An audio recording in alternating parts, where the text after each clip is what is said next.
General Butt Naked did so many horrible things when he was a Liberian warlord. One of the most horrible things he did was place bets on what gender a woman's baby will be and then cut her belly open to see if he had won the bet. This video contains themes of war, child abuse, violence. Some viewers may find this disturbing. Viewers' discretion is advised.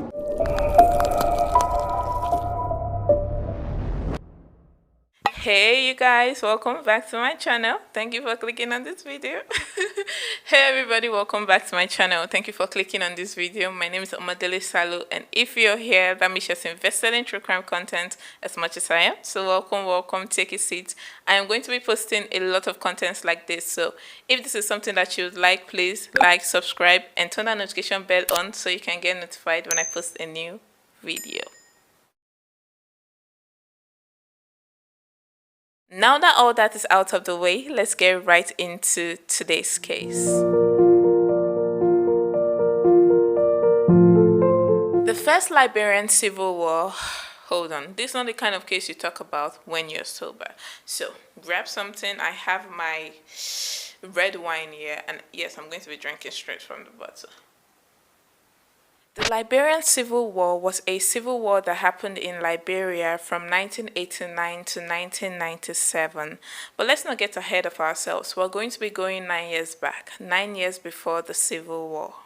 In 1980, Armed Forces of Liberia officer Samuel Doe staged a coup d'etat against the then president of Liberia, William Tolbert. He became the first Liberian president of non-Americo-Liberian descent. Samuel Doe then established a military regime called the People's Representative and enjoyed support from Liberian ethnic groups who were denied power since the founding of the country in 1847. Because of the way Samuel Doe marketed himself as the man of the people, people thought that he was going to make Liberia at least a little better. But the thing is though, even if Samuel Doe had plans to make Liberia a little bit better, he could not do that because he spent most of his time trying to make sure he had no opposition. He was so scared, so paranoid that there was going to be a counter coup attack against him, and he spent most of his time trying to make sure that there wasn't. I don't know. In 1985, Samuel Doe held a presidential election and he won by a very small margin, and many people thought that this election was not fair. International Tafias, yes, I call them international Tafias, thought that the election was not free and fair, that it was fraudulent. During his reign as the president of Liberia, things did not get any better, and I am using reign because of his totalitarianism, and I can't believe I said that word, did I even say it correctly, and corruption and prejudice. He thought that other ethnic groups that were not his were somehow inferior to his. And look, his paranoia was not out of place because there were actually coup attempts. The first coup attempt was by Thomas Kiwankwa in November of 1985. Thomas Kiwankwa was the former commanding general of the Armed Forces of Liberia, whom Doe had demoted and forced to flee the country. He attempted to overthrow Doe's regime from neighboring Sierra Leone.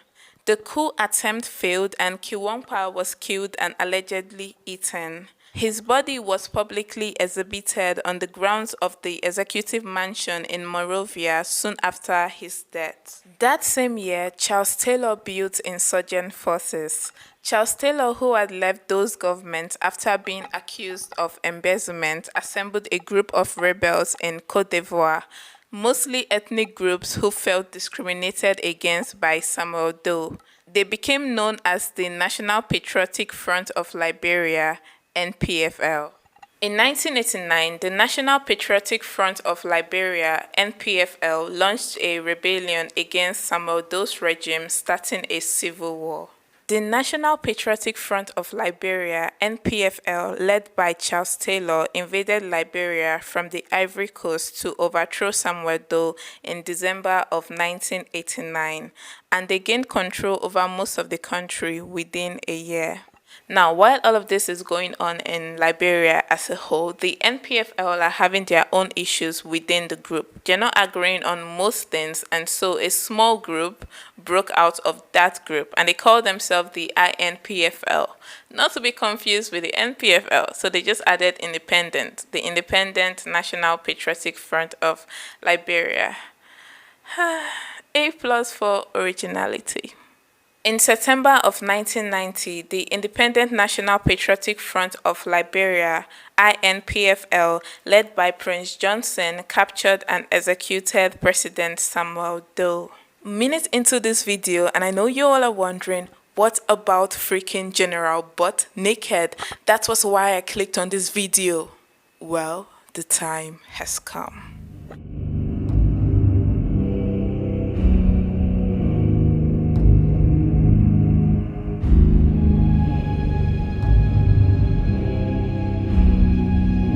General freaking Butt Naked.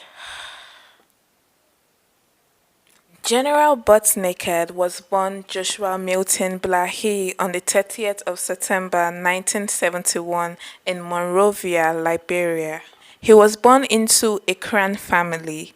Amongst the Kran people, belief in child sacrifice and black magic was common. When Joshua was just 7 years old, his father granted parental control over him to several Kran elders who arranged for him to be a warrior and initiated him as a high priest in 1982 when he was just 11 years old. Joshua, like other crown priests at this time, believed in human sacrifices. He would see visions, and those visions would tell him who the next victim was going to be. And then he would give the victim's last name to the village elders, and then they would do a whole procession, like a whole thing, to the victim's house, kidnap the victim, sacrifice them on an altar, and then dismember their body.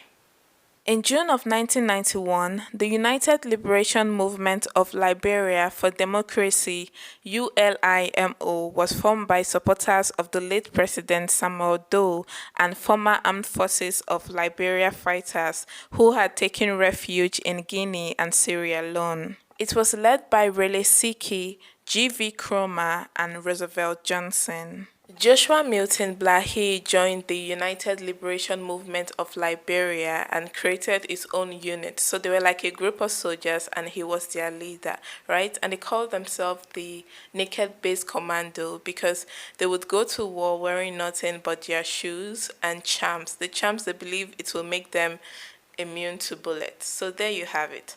How he went from Joshua the boy to Joshua Milton Blahyi the man to General Butt Naked the warlord. During the war, General Butt Naked and his unit did a lot of horrible things, from cutting pregnant women open. So they will place bets on what gender a pregnant woman's baby will be. So say General Butt Naked says, okay, 20 says that this baby is going to be a boy, and one of his soldiers is like, no, I'm betting on it being a girl, right? And then General Butt Naked will not be able to wait to see if he had like won the bet, so he would just cut this woman open. They would also kill children and cannibalize them, and he said he would claim that is the devil. So he saw a vision of the devil telling him that he needed to practice human sacrifices and cannibalism in order for him to become a great warrior. On the 6th of April 1996, the National Patriotic Front of Liberia launched an operation to arrest United Liberation Movement of Liberia rebel leader Roosevelt Johnson in the Monrovia region. This led General Butt Naked and other warlords affiliated with Johnson to resist the attempt by force of arms. The ensuing confrontation led to an intense firefight breaking out, which ultimately resulted in the forced displacement of half of Monrovia's population.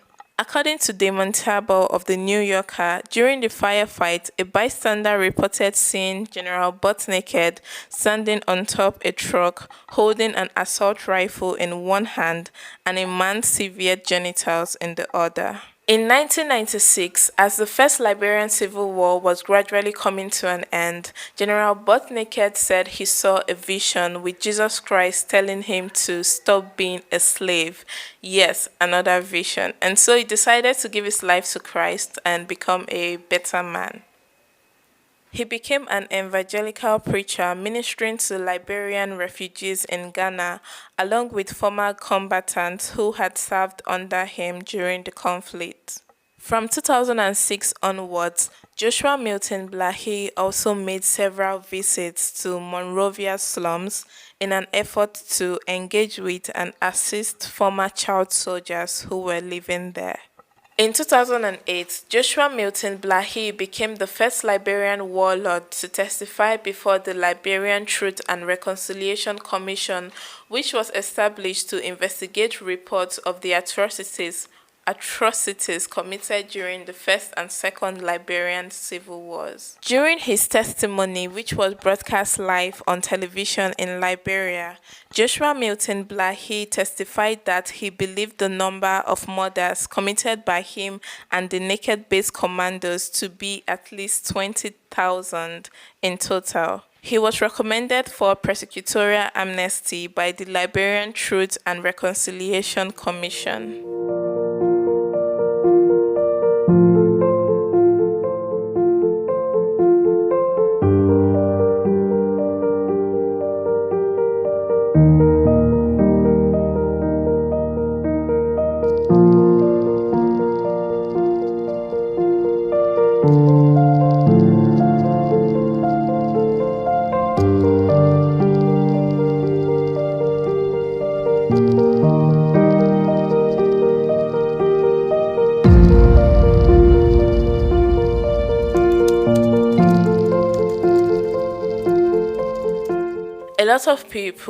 A lot of Liberians are split on this. So some think that he's indeed a changed man, and others think that he's a fraud. So what do you guys think? What do you guys think? Do you think he's a changed man, or do you think he's a fraud?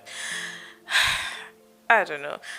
Look, there's something about this man that just makes me uneasy. Like, when I watch his interviews, I see how calm he is when he's talking about these things. And also, there was one particular incident where, he's reaching out to his victims, trying to like end their forgiveness. And there's one particular victim that took like a machete, and he's like, General Butt Naked is like, it's like, sorry, just kill me. If that's going to make you feel better, just do it. And I'm like, no, he cannot just do it, because then he will go to prison. He cannot use war to justify doing these horrible things and say he saw demons or the devil and then become a man of God. No, he's going to go to prison, and yet he's just going to get more miserable.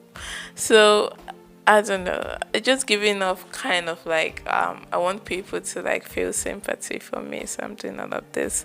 I don't know. You guys tell me what I'm sweating so much and I'm so tired. I see my shirt. My shirt is like patches of like, oh my god, I'm just embarrassing myself. I think I am drunk. I'm embarrassing myself. Anyway, that brings us to the end of today's case. Yo, please take care of yourselves. Like and subscribe if you haven't done that already. And I'll see you for the next one.